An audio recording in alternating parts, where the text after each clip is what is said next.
ఇది అందరూ ఫేస్ చేస్తారు. అంటే ఇప్పుడు మనం కంపేర్ చేయడం, వాళ్ళకి ఇంతొచ్చింది, మీకు ఇంతొచ్చింది. That makes the child to suppress.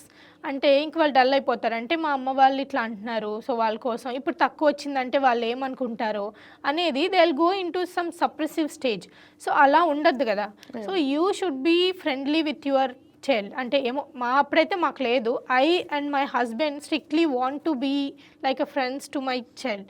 So అంటే వాళ్ళు anything they should share to you. అది వాళ్ళ సాడ్నెస్ అయినా వాళ్ళ హ్యాపీనెస్ అయినా ఎనీథింగ్. సో అలా చేస్తే ఏమవుతుంది, అప్పుడు మన కిడ్స్ అనేది మన దగ్గరే ఓపెన్ అవుతారు, not to the outside other people.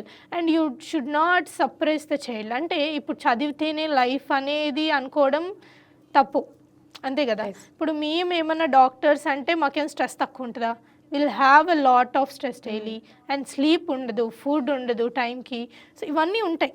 So not a like cake walk అనుకుంటారు కదా, అట్లా అయితే కాదు.